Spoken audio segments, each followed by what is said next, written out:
Pemirsa, terima kasih pian masih bersama kami. Berita selanjutnya mengabarkan DPD Partai Amanat Nasional Banjarmasin telah menyerahkan berkas bakal calon legislatif ke KPU Banjarmasin jelang tengah hari, Jumat 12 Mei 2023. Bakal calon legislatif yang didaftarkan berjumlah 45 orang dengan keterwakilan Babinian lebih dari 60% atau sebanyak 26 orang. Bahkan semua berkas yang diserahkan dinyatakan lengkap wan bisa diterima. DPD Partai Amanat Nasional Banjarmasin telah menyerahkan berkas bakal calon legislatif ke KPU Banjarmasin jelang tengah hari Jumat 12 Mei 2023. Ketua KPU Banjarmasin Rahmiati Wahdah setelah melakukan verifikasi berkas bersama tim menyatakan bila berkas yang telah diterima lengkap. Proses pengecekan berkas antara yang hard copy-nya dengan yang ada di soft copy di silon, kami KPU menyatakan berkas yang disampaikan oleh Partai Amanat Nasional itu lengkap dan kami terima. Selamat kepada Partai Amanat Nasional. Terima kasih.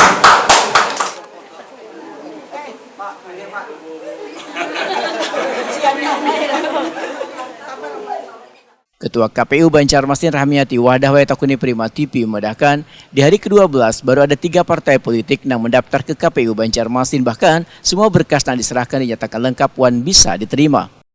Jadi hari ini kita kedatangan yang mendaftar adalah Partai Amanat Nasional. Kita nyatakan berkasnya adalah lengkap dan kami terima. Jadi verifikasinya memang semuanya lengkap. Jadi kami serahkan tanda terima dan juga berita acara dari kelengkapan berkas tersebut.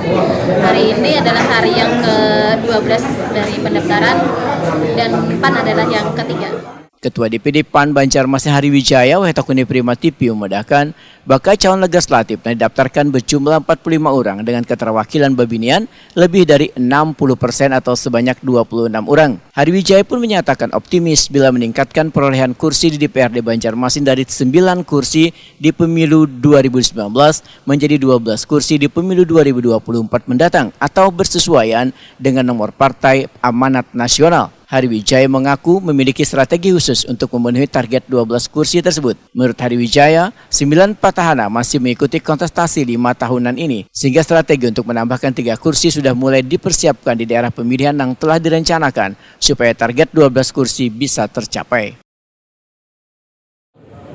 Syarat kelengkapan sudah bisa diterima secara lengkap oleh KPU Banjarmasin. Pak, secara keseluruhan berapa sih persentasenya untuk keterwakilan perempuan?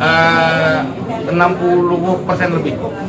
Mudah-mudahan dengan keterwakilannya 60% lebih, apapun nantinya ada perubahan peraturan dari KPU, itu tidak akan mempersulit Partai Amanat Nasional Kota Banjarmasin untuk memenangkan kontestasi pileg DPRD Kota Banjarmasin.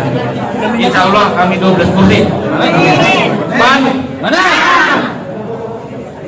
Ya. Dominasi muka lama, muka baru?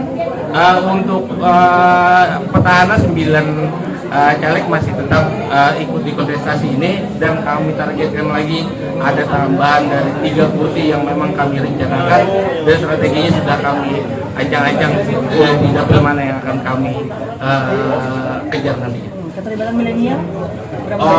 Kalau keterlibatan milenial, insya Allah, alhamdulillah 50% ini dari milenial.